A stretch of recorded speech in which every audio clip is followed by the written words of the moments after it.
áreas del derecho.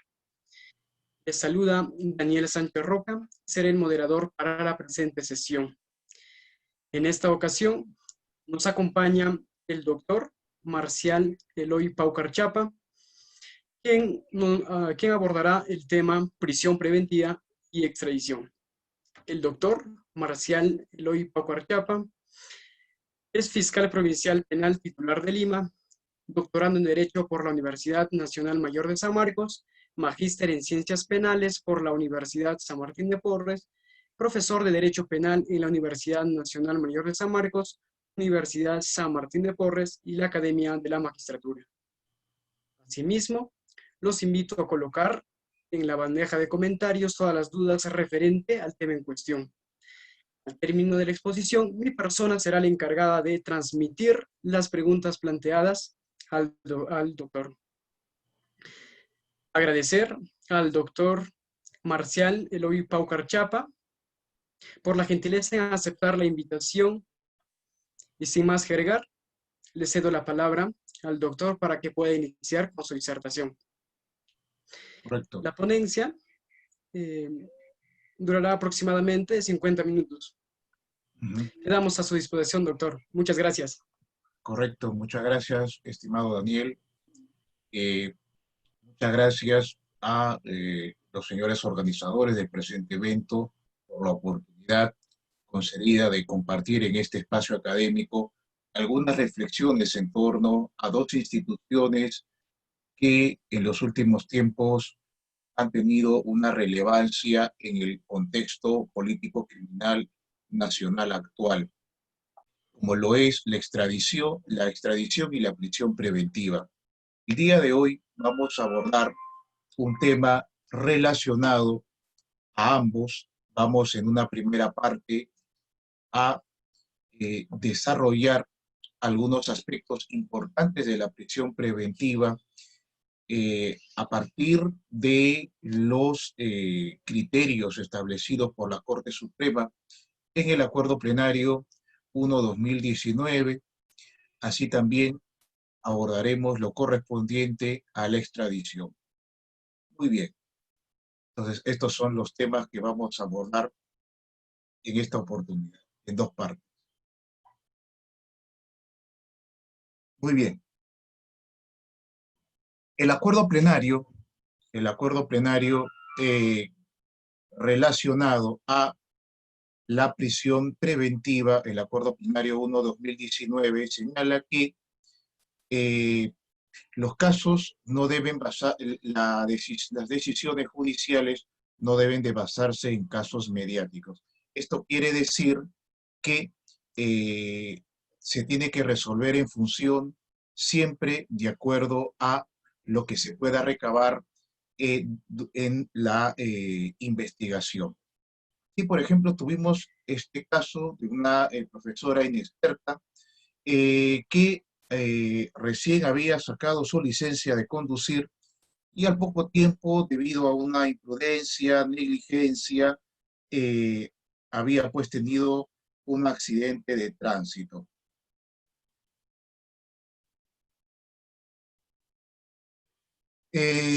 Muy bien. Tenemos también que el acuerdo plenario 1/2019 en el Fundamento Jurídico 27 señala que es necesario establecer un juicio de imputación y este debe de ser de alta probabilidad. Hasta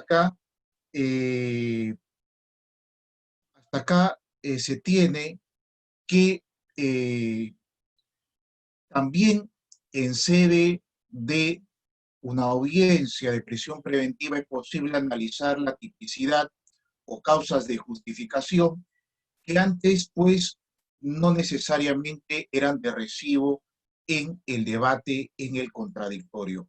No olvidemos que el nuevo modelo procesal penal que se va a instaurar en Lima, no digamos tan nuevo, el Código Procesal del 2004, tiene un modelo y adopta un esquema totalmente diferente al modelo del Código de Procedimientos Penales, donde las excepciones, los medios de defensa técnico normalmente eran pues dejados, relegados hacia la fase decisoria, y con este acuerdo plenario lo que se establece es que, dependiendo del caso concreto, es posible, es viable analizar tipicidad o causas de justificación, como lo es la legítima defensa. Si es que concurriese en esta etapa de inicio de investigación preparatoria donde se solicita una prisión preventiva, esta medida de coerción personal, se tendrá que analizar pues que si hay una agresión ilegítima, si es que si existió una necesidad racional del medio empleado, si existió una falta de provocación suficiente. En esta etapa es posible hacer ese análisis. Así también, el acuerdo plenario de la Corte Suprema señala que el peligro de fuga no solamente implica las posibilidades de huir, sino que el imputado utilizará esas posibilidades. Esto es que no basta pues señalar que, por ejemplo, la persona tiene varios pasaportes, varias visas, o que el señor durante los últimos 10 años pues ha hecho más de 100 viajes, sino a eso el acuerdo plenario exige que en el requerimiento, en la oralización del pedido, se pueda fundamentar y explicar razonablemente de qué forma se pueden utilizar dichas posibilidades, ¿no? Por ejemplo, que unos días antes se ha tenido un informe mediante el cual se da cuenta de que esta persona habría estado solicitando cotizaciones para pasajes de viaje al exterior. Ese es un dato objetivo y material que permite establecer ya con mayor base que no solamente existe posibilidades de huir, sino también el imputado, los procesados, tienen habida cuenta esa predisposición de utilizar dichas herramientas, dichas facilidades. Por ejemplo, acá tenemos un caso donde una persona también fue buscada intensamente y luego capturada. El acuerdo plenario también nos señala que debe de darse una razonabilidad del plazo en función a la complejidad del plazo. Es decir, en el antiguo modelo, pues se solicitaba el mayor tiempo posible a efecto de realizar todas las diligencias. Y muchas veces, pues, en un caso de tráfico de drogas solamente bastaba recabar, pues, el resultado final de la pericia, ¿verdad?, del químico forense de droga. Y no se explicaba, no se fundamentaba por qué se solicitaba el máximo de plazo.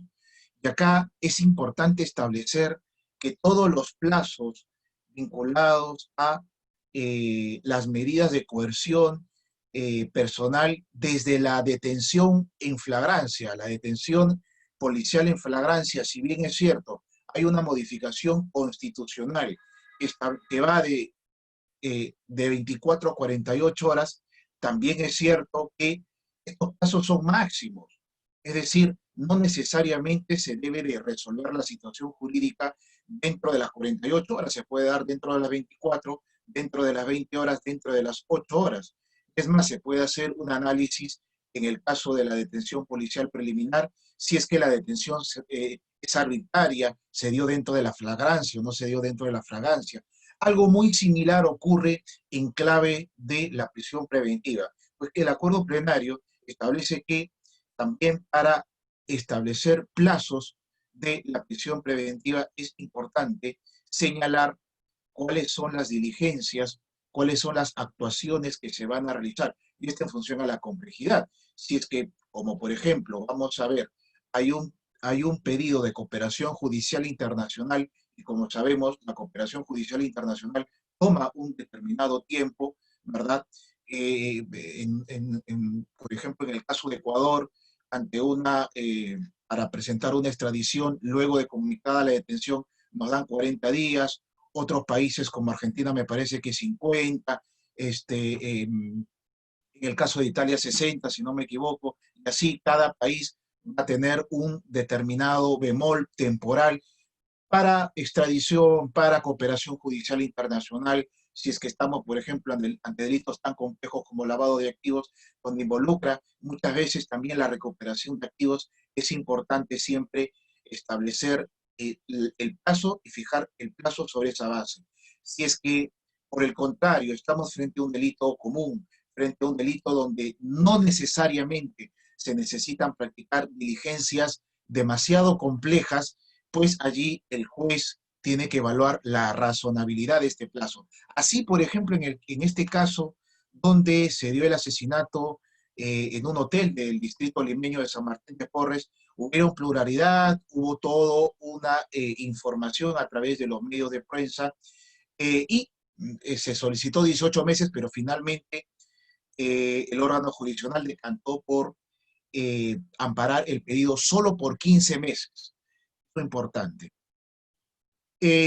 Con respecto a lo que involucra la participación de una organización criminal, se tiene que el acuerdo plenario estableció que no basta, por lo menos para una audiencia de prisión preventiva, no basta que el agente pertenezca a una organización criminal, sino que se puede establecer que la organización criminal le pueda facilitar medios para que pueda huir. ¿Esto cómo se puede materializar en un determinado pedido?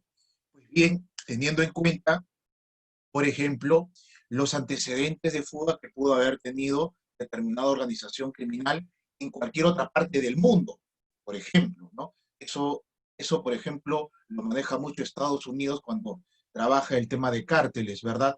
Entonces, ¿cómo es que la capacidad de estas organizaciones no solamente vinculan a la persona, sino que en diferentes países han ya tenido una experiencia anterior que estas, a través de sus miembros, a través de la logística, el acceso a dinero,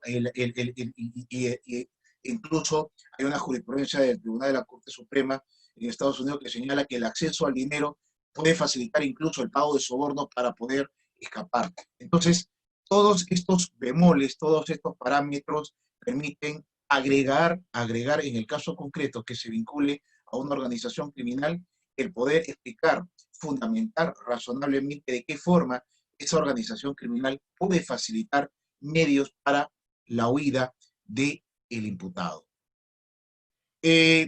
También es importante establecer no solamente la presencia, el aseguramiento del procesado al proceso penal, sino además garantizar la realización de las diligencias. Esto es, la proporcionalidad del plazo y la proporcionalidad en concreto de la medida debe de estar sujeta no solamente a que, como antes en el antiguo modelo, se tenga que fundamentar única y exclusivamente en asegurar al imputado al proceso penal, sino que a partir de este nuevo modelo se debe de tener como objetivo también primordial asegurar y garantizar la realización de las diligencias. Esto tiene una explicación lógica, esto tiene una explicación también coherente con todo el sistema de medidas de coerción personal.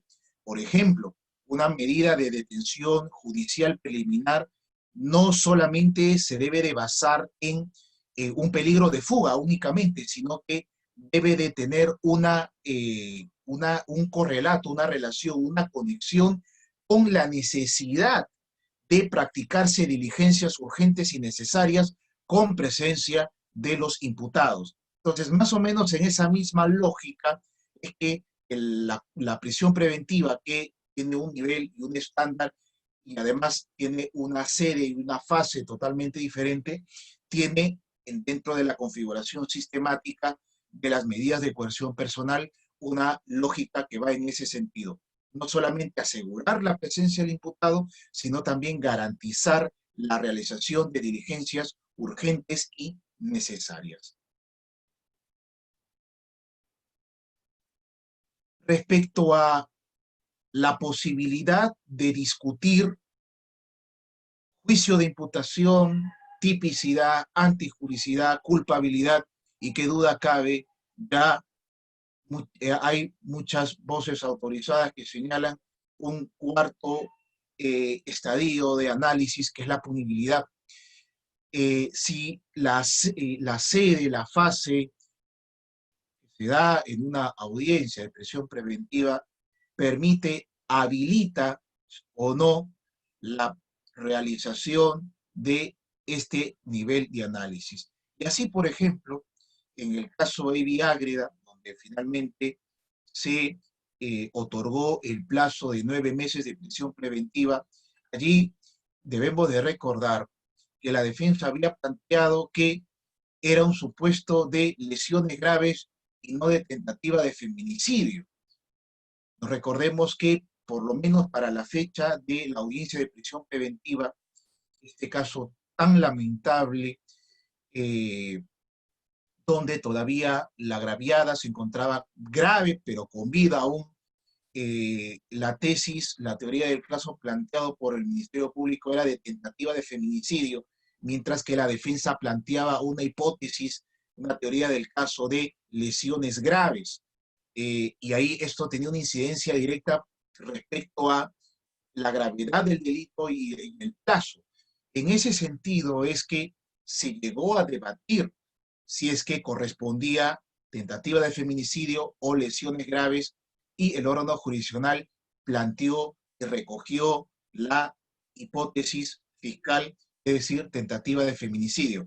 Y qué duda cabe que no se equivocaron, pues luego de 40 días de mucho dolor y agonía, esta agraviada de este caso tan emblemático en la lucha contra la violencia, contra la mujer, eh, llegó a fallecer a estos 40 días. En efecto, el acuerdo plenario 1/2019 nos establece también la importancia del juicio de probabilidad y cómo éste debe de tener un estándar razonable y asentado en criterios objetivos suficientes. Por ejemplo, es otro caso de feminicidio, y el tema vinculado al juicio de imputación. Cómo es que también la discusión en torno a si se trata de un homicidio simple o un delito de feminicidio, y poder debatir también en cuál de los 4 contextos se ha desarrollado el caso para poder establecer por lo menos una causa probable de contexto de feminicidio, ya se trate de violencia familiar, ya se trate de discriminación, ya se trate de prevalimiento o ya se trate de hostigamiento sexual, en cualquiera de los 4, pues pueda debatirse y discutirse en una audiencia de prisión preventiva. Y también nos señala el acuerdo plenario que no solo se debe asegurar la presencia del imputado, sino también garantizar la realización de las diligencias. Y vamos ahora a ver, pues, paso a paso, un resumen de lo que hemos ido explicando. Primer punto, respecto a el juicio de imputación. ¿Qué nos dice la Corte Suprema respecto al juicio de imputación? Requiere esto que el hecho sea delictivo, en primer lugar. No puede carecer de tipicidad penal y además no se acredite la concurrencia de alguna causal de exención. Por ejemplo, lo correspondiente al artículo 208 del Código Penal en función a los delitos patrimoniales, o extinción de la responsabilidad penal en los casos de prescripción. Claro está, con las excepciones de imprescriptibilidad que tenemos en el Código Penal, así como también en el derecho penal internacional en cuanto a delitos de lesa humanidad, que son imprescriptibles, que duda cabe. Que se requiere que los criterios propios de la teoría de la imputación objetiva también se puedan debatir, se puedan discutir. Claro que sí. Hoy en día ya tenemos aproximadamente casi 15 años donde luego de este famoso caso del taxista permitió por primera vez el análisis de la teoría de la imputación objetiva y los 4 filtros: riesgo permitido, prohibición de la víctima, principio de confianza, prohibición de regreso, imputación a la víctima, así como también lo correspondiente a la imputación subjetiva. Esto es sumamente importante porque también en este nivel de análisis, es decir, en audiencia de prisión preventiva, es posible llevar a cabo una discusión, un debate jurídico al respecto, ¿no? Siempre en el marco de ese nivel.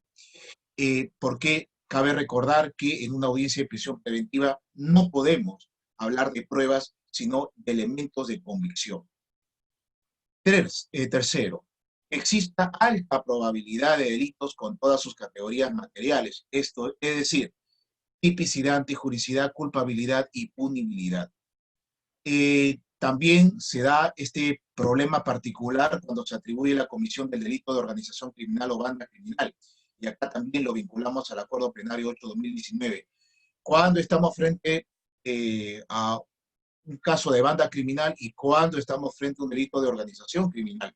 Y el Acuerdo Plenario 8/2019 ha señalado que en el caso de la banda criminal está vinculado a actividades criminales de despojo, como por ejemplo los delitos patrimoniales, el robo, el hurto, la extorsión, el secuestro extorsivo, etcétera, mientras que las organizaciones criminales están vinculadas más a las actividades delictivas de producción, como por ejemplo el tráfico ilícito de drogas.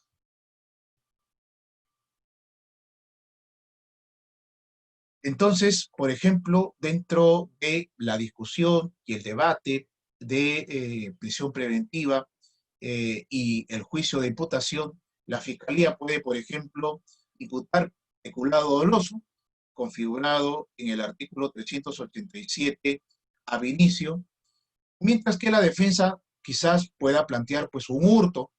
Ustedes saben que para que configure peculado se necesitan 3 elementos, ¿verdad? Que se trate de un funcionario público, que el patrimonio sea total o parcialmente del Estado, y en tercer lugar, que exista un vínculo funcionarial, que el agente haya recibido en administración, percepción o custodia.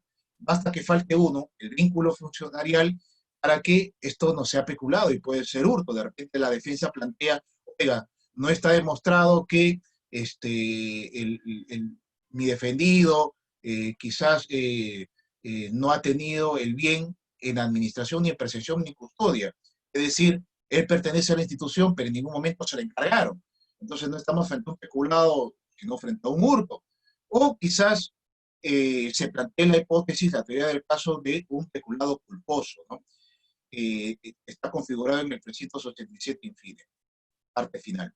O la hipótesis del Ministerio Público plantea colusión, ¿verdad? Artículo 384, pero la defensa plantea un delito vinculado a las licitaciones, pero delito económico, menos rango de punibilidad, como lo es el delito de fraude en las licitaciones.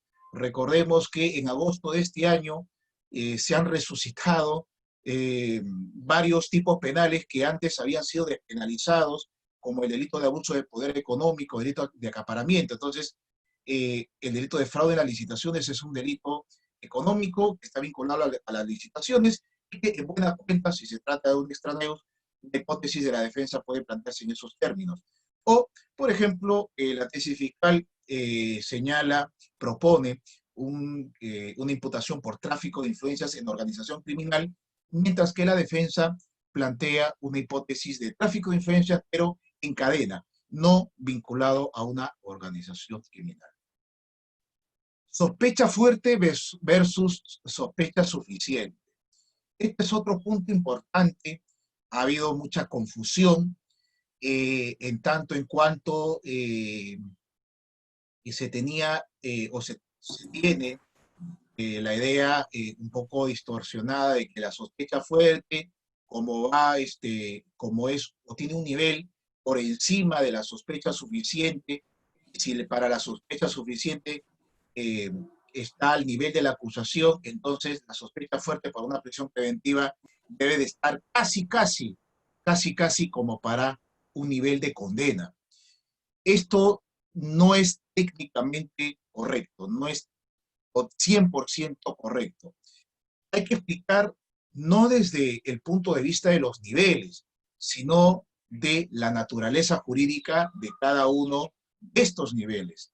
En el caso, en efecto, de la sospecha fuerte, que se maneja en la categoría, en la institución de la prisión preventiva obviamente va a ser siempre más intensa que la sospecha suficiente que se trabaja en la acusación. Entonces, entre sospecha fuerte y sospecha suficiente, prisión preventiva y acusación, siempre vamos a tener que la sospecha fuerte respecto a la sospecha suficiente, esta va a ser mucho más intensa. Sin embargo, la naturaleza de cada una de ellas permite una diferenciación y no una valoración igual. ¿Por qué? Porque en el caso de la sospecha fuerte, esta se basa en resultados investigativos provisionales. ¿Qué significa esto de que tengamos elementos provisionales? ¿Cómo se explica esto? Es que para los efectos de la prisión preventiva, como cualquier otra medida, hay un criterio de variabilidad que se va a dar en la medida. Es decir, la prisión preventiva se va a mantener en tanto en cuanto se mantengan y subsistan y no varíen los presupuestos iniciales a partir de los cuales esta fue concedida. En otras palabras, está sujeto al criterio del rebus sic stantibus, que precisamente señala que todos los presupuestos de la prisión preventiva son provisionales y por tanto variables. Si es que se concede una prisión preventiva por delito de violación sexual y mañana más tarde, a los 3 meses, sale una prueba de ADN donde señala que los restos seminales que se encontraron en la escena del crimen y también en el hisopado vaginal que se hizo a la agraviada, a la víctima, no le corresponden al imputado sobre el cual recayó la prisión preventiva, es posible por lo menos llevar a una audiencia a debatir el cese de la misma, el cese de la prisión preventiva. En cambio, cuando se analiza la sospecha suficiente, tenemos que esta ya se basa en resultados de preparación para juicio oral.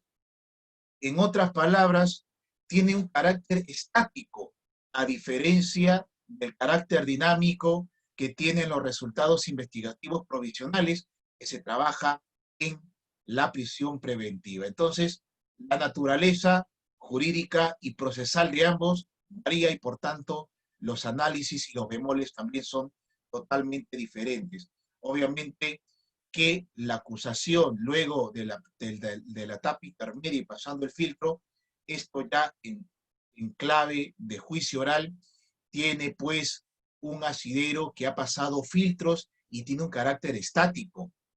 Es decir, ya se tiene una imputación concreta para el juicio. En el caso de la prisión preventiva, estos resultados son variables. Es posible que puedan variar. Entonces ahí tenemos, ¿no? La sospecha fuerte obviamente es más intensa, pero es dinámica, mientras que la sospecha suficiente es estática. Colaboración eficaz y prisión preventiva. La Corte Suprema en este Acuerdo Plenario 1/2019 señala que la regla es que el fiscal puede incorporar al proceso lo actuado en sede del proceso por colaboración. Sin embargo, no podría utilizar, dice la Corte, señala la Corte Suprema, la declaración del descartado aspirante a colaborador si no se estima el proceso por colaboración. Sin embargo, la Corte Suprema hace una acotación importante. Perfecto. Si es que ya se descarta a ese colaborador, es posible utilizar, sí, algunos elementos trabajados en ese proceso de colaboración, como por ejemplo las diligencias prestadas por otras personas durante la fase de corroboración del proceso de colaboración, la prueba documental, por ejemplo, un registro de llamadas obtenidas a través de un levantamiento del secreto de las comunicaciones, una prueba pericial contable para personas jurídicas, pruebas preconstituidas, que son pruebas oficiales, por ejemplo, informes de Contraloría. Todo esto entonces es importante para que pueda ser incluido dentro del debate de una audiencia de prisión preventiva respecto a un proceso de colaboración eficaz. Respecto al peligro de fuga, aquí la Corte Suprema también ha desarrollado que la pena amenazada solo puede justificar la prisión preventiva si de ella, y teniendo en cuenta el resto de factores, se deducen abundantes indicios de que el encausado intentará huir. Claro está. No basta afirmar que, por ejemplo, en el caso de robo con agravante, la pena va de 12 a 20 años y el solo hecho de poder afrontar una pena privativa de libertad mayor a 10 años, que puede ir hasta el doble, 20 años, es prueba suficiente de que el imputado va a huir. Entonces, no es suficiente que existan posibilidades de fuga, sino que se debe de acreditar que el imputado piensa hacer uso de dichas posibilidades tal como hemos señalado en las diapositivas iniciales. Entonces, aquí la Corte Suprema nos habla de dos criterios de peligrosidad de fuga, el criterio abstracto y el criterio concreto. En cuanto al criterio abstracto, señala que donde la gravedad del delito y de la pena es probable, se permite establecer la tendencia a la fuga, mientras que en el caso de criterio concreto de peligro de fuga, se supone aquí hacer una valoración de las circunstancias personales como los arraigos. Y resulta que la discusión y el debate de los arraigos va en función a establecer una serie de arraigos como el domiciliario, el laboral, el familiar, etcétera, ¿no? Entonces, aquí de ninguna manera, por ejemplo, señala la Corte Suprema, es suficiente señalar un domicilio fijo para negar el peligro de fuga, pero también aisladamente la inexistencia de un determinado arraigo no genera la aplicación automática de la prisión preventiva. En otras palabras, por ejemplo, si alguien señala, yo tengo domicilio fijo y en efecto yo vivo en tal lugar y esa es mi casa, yo soy el propietario, acá está la minuta y acá está la copia de la partida registral, dicho inmueble donde yo soy titular. Entonces, el solo hecho de plantear un domicilio fijo no excluye al 100% el peligro de fuga. Viceversa, del otro lado también. No basta señalar, oiga, la persona vive en un inmueble alquilado, cuando un gran porcentaje de la población, no solamente en nuestro país, sino en el mundo, pues vive toda su vida en un lugar alquilado, en un lugar rentado. Entonces, el solo hecho de vivir en un lugar rentado tampoco no genera la aplicación automática de la prisión preventiva. La audiencia de prisión preventiva. Señala la Corte Suprema, nos recuerda que esta no es probatoria, no se actúan o ejecutan medios de investigación o de prueba, solo la alegación sobre su relevancia a los fines de la sustentación, de la pretensión o de la resistencia. Aquí es importante establecer que es factible a través de los medios tecnológicos, se adjunta requerimiento a los medios de investigación o de prueba que sustenten su solicitud. En otras palabras, sobre todo esta pandemia ha permitido la realización de audiencias virtuales y también, ¿por qué no señalarlo?, la incorporación de los elementos de convicción y del debate a través de la digitalización del expediente o también ya ir hablando de los denominados expedientes electrónicos. Sobre prisión preventiva y organización criminal, como ya lo hemos señalado en una diapositiva inicial, no basta señalar que el imputado pertenece o integra una organización criminal, sino que para los efectos concretos de la prisión preventiva se deba discutir y debatir, explicar, fundamentar de qué forma la organización criminal va a facilitar medios al imputado para que pueda fugar.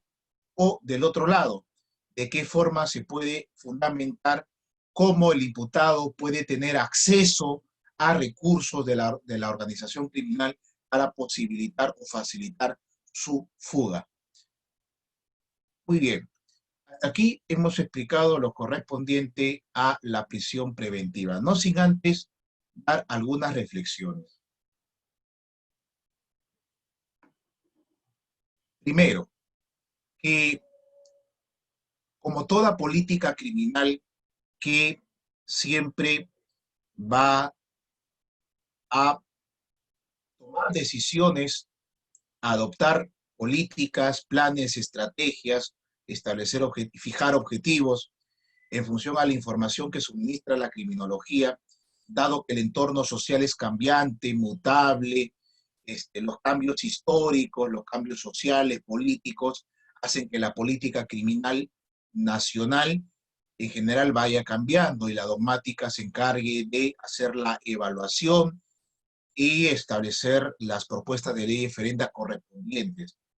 Esto, pues, desde el trabajo que hemos podido alcanzar a esta honorable comisión, organización de el libro, esta producción académica en conjunta, eh, desde el año pasado hasta el día de hoy, podemos afirmar que hay un hecho que ha cambiado y ha dado un giro de 180 grados a la prisión preventiva, como lo es la pandemia mundial de COVID. Solamente para acotar con respecto al tema de la prisión preventiva, y es que, como nunca antes, esto ha exigido que la Comisión Interamericana de Derechos Humanos, a través de la resolución número 1/2020, pueda emitir un pronunciamiento con respecto a las personas privadas de libertad y los riesgos de contagio de COVID. Asimismo, la Defensoría del Pueblo este año ha emitido también un pronunciamiento. Esto no ha sido ajeno para el Tribunal Constitucional, que en un caso del 2014, este año ha obligado a emitir un pronunciamiento respecto a las personas privadas de su libertad y la pandemia de COVID-19.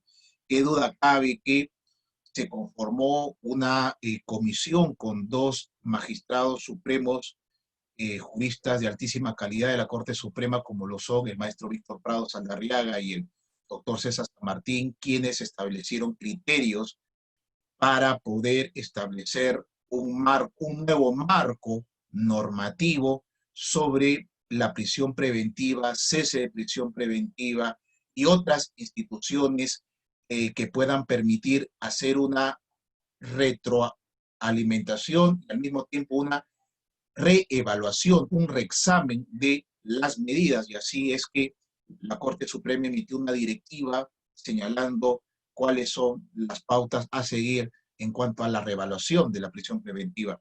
Hoy se tiene un contexto donde estamos todavía en una coyuntura de pandemia y es importante recordar que la prisión preventiva debe de ser, no debe de ser la regla, sino la excepción, y la libertad tenga que ser más bien la regla. En el caso de la extradición, comenzaremos a señalar que la cooperación judicial internacional a lo largo de todos estos años ha tenido un desarrollo galopante muy significativo. Esto debido a que la criminalidad organizada ha obligado a las autoridades, las fuerzas del orden, a ir detrás, no solamente de aquellos que cometen delitos y fugan a otros países para alcanzar impunidad, sino también en cuanto a la recuperación de bienes, recuperación de activos. En ese sentido es que, debido a esta necesidad de cooperación judicial internacional, va a aparecer este mecanismo en el que permite que ese principio irrenunciable que se arrastra desde la Edad Media, el principio de soberanía de los estados, va a flexibilizarse, adaptarse a un nuevo principio de colaboración interestatal contra el crimen y la impunidad.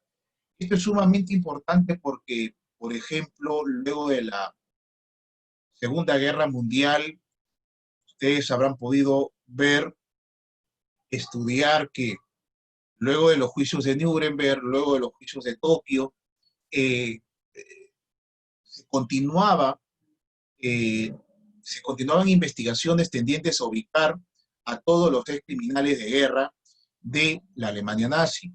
Así, por ejemplo, en el caso Eichmann, se llegó a trasladar a este señor desde Argentina hasta Israel para su juzgamiento, o en la extradición que se dio en el caso de Mianiuch, un ciudadano norteamericano, nacionalizado norteamericano, que se le imputaba ser, pues, un criminal de guerra, fue llevado a Israel también para los efectos de su enjuiciamiento, más allá del problema que hubo con respecto a un tema de identidad, pero la cooperación judicial internacional en materia penal ha tenido un desarrollo bastante importante y significativo, y por lo menos en los últimos 20 años ha tenido un desarrollo significativo con la aparición de instrumentos internacionales que habilitan la posibilidad de que los estados puedan colaborar entre sí, incluso si es que no existen, incluso si no existen tratados, aplicando el famoso principio de reciprocidad. Y esto es importante porque hoy en día, como toda buena política criminal, sobre todo de los instrumentos internacionales, estos no vienen como carta y letra al vacío, o tinta gastada sin que tenga ningún efecto y posibilidad de supervisión. Por ejemplo, en el caso de la Convención Americana contra la Corrupción, existe un mecanismo de seguimiento denominado MISICIC, que permite hacer una evaluación permanente de los objetivos alcanzados y cómo los estados van implementando, en el caso concreto de la cooperación judicial internacional, mecanismos, ¿no? Mecanismos de cooperación judicial espontánea. Por ejemplo, un país tiene conocimiento de que un alto funcionario de otro país pues está manejando cuentas millonarias. Entonces, sin que, sin que el otro país se lo exija y se advierte que este es un alto funcionario de ese país, hace un informe, le remite la información y le dice, oigan, ¿sabe qué? Acá tenemos, ¿no? A este señor que está manejando cuentas, no sabemos si tiene un proceso penal abierto, no sabemos si es que ustedes lo están investigando, pero le damos la información para que usted actúe de acuerdo a sus atribuciones. Entonces, o también, pues, los mecanismos de evaluación que tiene el GAFI con respecto a los instrumentos internacionales como la Convención de Viena de 1988, las 40 recomendaciones del GAFI, ¿verdad? Y en las que se hacen ronda de evaluaciones mutuas cada cierto tiempo a todos los países. Nosotros tuvimos en materia de lavado de activos en la última oportunidad del año 2017. El informe salió en el año 2018. Concepto y función de la cooperación judicial internacional. El profesor Raúl Servini señala lo siguiente. La cooperación judicial internacional está definida en términos generales como una de las variedades de entre ayuda penal internacional. La cooperación judicial penal internacional se concretiza cuando el aparato judicial de un Estado que no tiene imperio, sino dentro de la porción de territorio jurídico que le pertenece, recurre al auxilio, a la asistencia que le puedan prestar otros estados a través de la actividad jurisdiccional. En otras palabras, para el profesor Raúl Servini, solo a través de la cooperación judicial internacional se puede ampliar el espacio de jurisdicción. Y esto está íntimamente vinculado, ojo, voy adelantando, con el principio de especialidad. Es decir, si se pide la extradición a un país y se concede esta autorización de poder extraditar a esta persona, solamente se hará para el juzgamiento del delito por el cual fue objeto la extradición. Si es que se le quiere juzgar por otro delito, se tiene que solicitar una ampliación. De la misma manera, si es que nosotros solicitamos una extradición activa a un país requerido X y nosotros luego del juzgamiento correspondiente hay un tercer país que solicita la extradición de esta persona, nosotros no podemos concedérselos sin autorización del país que nos ha dado anteriormente la extradición. Entonces, esto es sumamente importante para conservar el espacio de cooperación. el maestro Víctor Prado Saldarriaga nos brinda un concepto operativo mucho más claro, mucho más técnico. Él señala que la cooperación judicial internacional en materia penal puede ser definida como un conjunto de actos de naturaleza jurisdiccional, diplomática, administrativa, que involucra a dos o más estados y que tiene por finalidad la persecución y sanción de un hecho delictivo ocurrido en territorio cuando menos de uno de tales estados. En efecto, pues, como debemos recordar, la cooperación judicial internacional en materia penal eh, tiene diferentes niveles. Por ejemplo, las unidades de inteligencia financiera que están agrupadas en el grupo Egmont, que las alberga, permite la cooperación internacional técnica entre UIFs. Si, por ejemplo, se requiere, hay información de cuentas en Estados Unidos de algún funcionario peruano y se requiere esa cooperación técnica entre UIFs, claro, la FinCEN puede enviar, ¿verdad?, a un nivel de confidencialidad y esto lo puede compartir con el Ministerio Público, pero siempre con el nivel de reserva. Ya luego se puede pedir vía cooperación judicial internacional una asistencia mutua para el levantamiento del secreto bancario y la remisión correspondiente de la documentación bancaria. Tenemos varias modalidades de cooperación judicial internacional: la asistencia judicial mutua, la extradición, que vamos a ver ahora, el cumplimiento de sentencias condenatorias extranjeras, el traslado de condenados a un país a otro para cumplimiento de condenas, investigaciones conjuntas, entregas vigiladas y agentes encubiertos. Muy bien, vamos a empezar por las reglas y principios que tiene la cooperación judicial internacional. La primera de ellas es identificar el convenio regulador de la cooperación, ¿verdad? Importante, hay convenios bilaterales, multilaterales, hay convenios globales. Se tiene que definir una autoridad central para gestionar la asistencia legal mutua. No nos olvidemos que aproximadamente recién en el 2006 se designa al Ministerio Público como autoridad central para la cooperación judicial internacional. Anteriormente esto estaba dividido, lo tenía el Ministerio de Relaciones Exteriores, esto lo tenía por otro lado el Ministerio de Justicia, en fin, no estaba consolidada una sola autoridad central. Hoy, por lo menos a partir del año 2006, el Ministerio Público, la Fiscalía de la Nación, ha sido designada por el legislador como la unidad central para la canalización de toda la cooperación judicial internacional. La centralización en estos casos es importante.